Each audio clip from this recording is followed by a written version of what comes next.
Hi, my name is Tony Dung. 2017 US1000RR review. Quiet confidence meets outrageous velocity. The BMW S1000RR is purring pussycat and raging cheetah in one, a magic trick melding of otherworldly performance and pleasant rideability that defies logic as much as it defies physics. Although 2017 may represent a fairly minor update for the barnstorming BMW S1000RR, it's still an absolutely extraordinary machine. Bristling with technology and bulging with power, it's somehow a smooth and easy riding city commuter when it's not unleashing all kinds of hell on the open road. We spent 2 days in Tasmania with this apex predator of the supersport motorcycle world. Every time I go to ride a modern superbike on the road, it's like going back to school. No matter how much fun I've been having on today's psychopathic super naked machines, I'm just not prepared. It's little things, like how much that committed, race-ready riding position works your legs and core, and how heavy they can feel on your wrists when you're braking downhill. And it's big things, too, like the horizon warping acceleration, and just how fast you're going when you get to your normal braking zone. It's been 6 years since I first rode the BMW S1000RR on the road, and 2 since I took the second generation 2015 model out on track at Phillip Island, so I was delighted to take the 2017 version out for a solid fang around the beautiful island of Tasmania, Australian motorcycling heaven. The excursion also involved the S1000R, S1000XR, and K1600 GT, which we'll speak more of in the coming weeks. Even better, I shared the trip with a group of other journos, including a lovely old-school hero of mine called John Root, whose writing I have long admired. I reckon there wouldn't have been a toilet in any house I lived in over a 10-year stretch starting in the late 90s that wouldn't have had a magazine with a Root column lying about somewhere. Rooty is your skinned knuckles, 1970s Harley type of guy.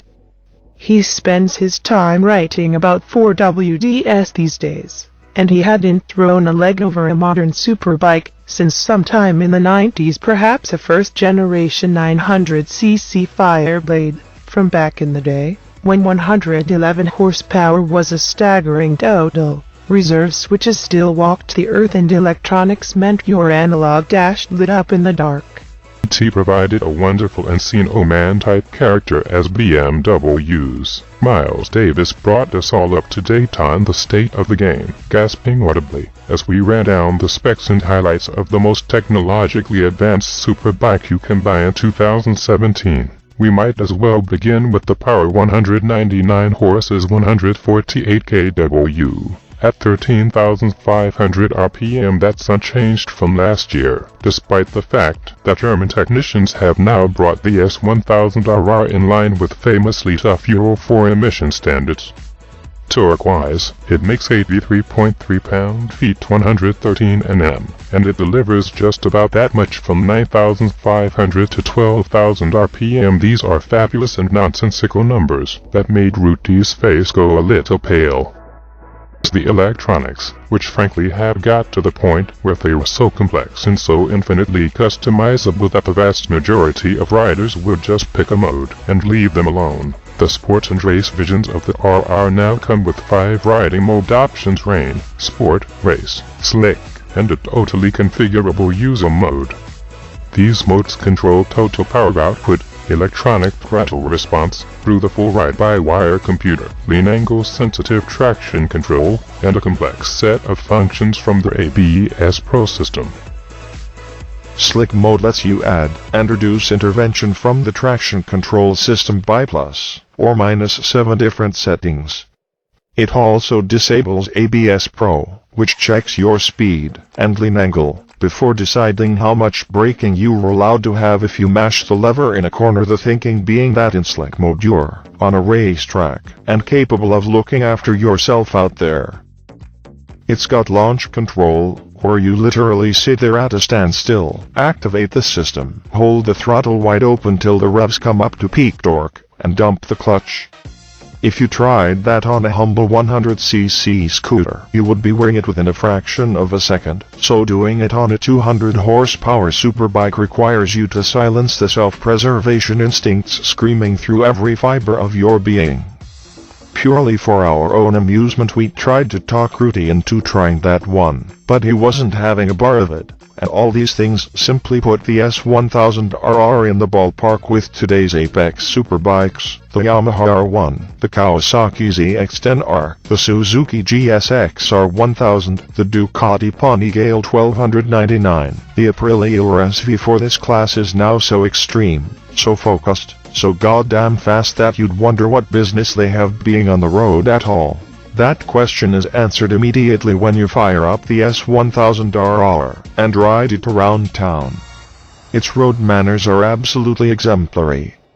The inline 4-cylinder engine purrs gently along idle revs, demonstrating some of the most immaculate fueling I've ever experienced on a Euro 4 compliant bike.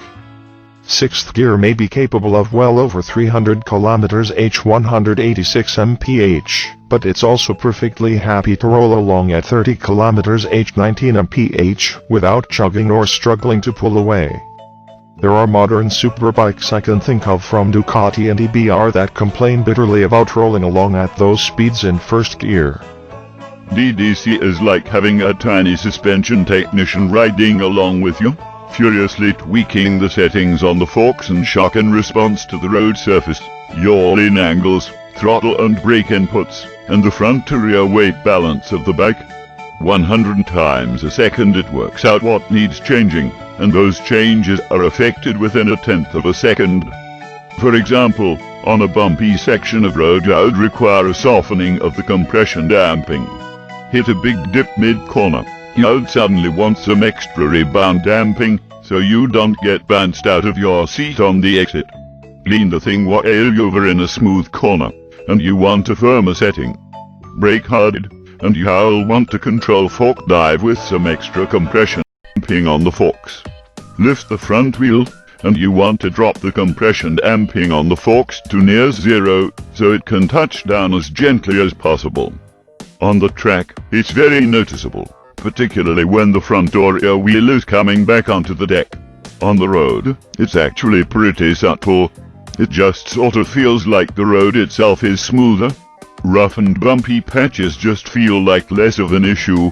Suspension has always been a compromise between grip and comfort, but this kind of constant adjustment means the bike is almost always in control of its weight at both ends. The brake stop spec radial Brembo monoblocks deliver terrific stopping force and bite, but I'm not a huge fan of the feel at the lever, which can be a bit vague. More than once I found myself getting on them too hard, because I wasn't getting nearly as much feedback through the lever as I was through the sense of deceleration. Fine control took some getting used to, but the ABS system works so well in wet or dry that safety was never the issue. BMW seems to have been very deliberate to engineer a bit of character into the S1000RR. As you open the throttle, the engine develops a nicely controlled raspiness to its soundtrack through the mid-range. And should you make it to the vaunted top third of the tacho with the throttle open, be prepared for an absolutely stunning rush of stomach-churning acceleration as the bike howls a song of freedom. There's a road in Tasmania, many of you will know which one I'm talking about, but let's keep to ourselves, shall we? That starts out with some nice, hard, constant radius cornering, then opens out into broad sweepers to really put you into attack mode, then deposits you onto a lovely smooth straight that cuts through a remote valley. It's the kind of place where you can pin the throttle to the stop, quick shift at the red line, launch yourself at the horizon, and let this bike show you what it was born to do. The feeling is one of total precision and control, undermined by a rapidly multiplying number on the dash that you know should terrify you, and a blurring of vision as the scenery hurtles past you. It shouldn't be possible to feel so calm amid such violence, but the RR handles both docile road speeds and outright top gear lunacy, and slick, mossy, wet, bumpy roads, for that matter, with the same sense of understated confidence. In my book, that's some kind of magic act, and if some of us are getting a little jaded and accustomed to just how stunning these kinds of machines are, it's all jerked back into context every time we pull to a stop. Because Rudy is losing his mind every time he steps off the thing, Hess in a constant and infectious state of joyous disbelief.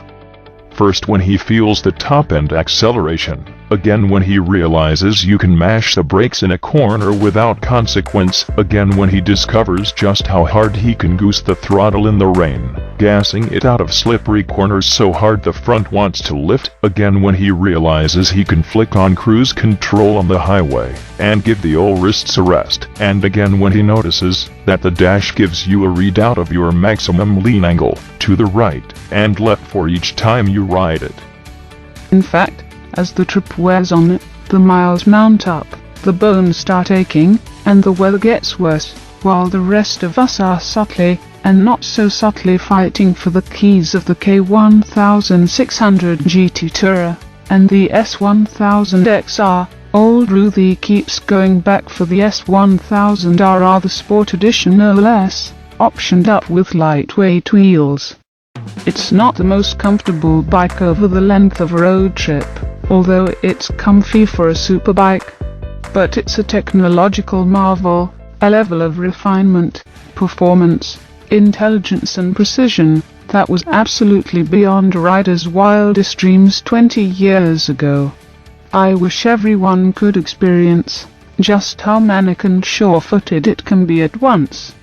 I reckon Ruthie's thinking to himself, Hess here for a good time, not for a long time, so bugger it, let's take the one that keeps blowing his mind, not the one that makes life easiest.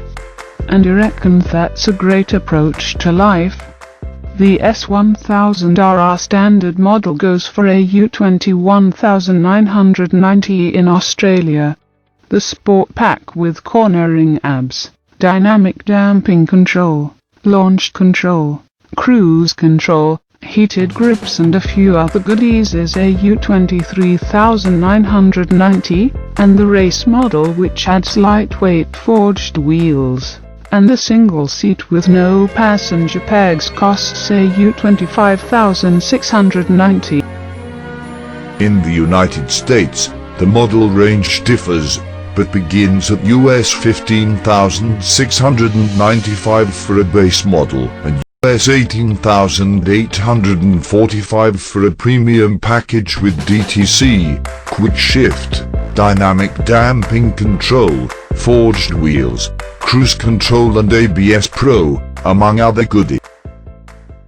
Thank you for watching. For the follow-up, subscribe to the channel yourself.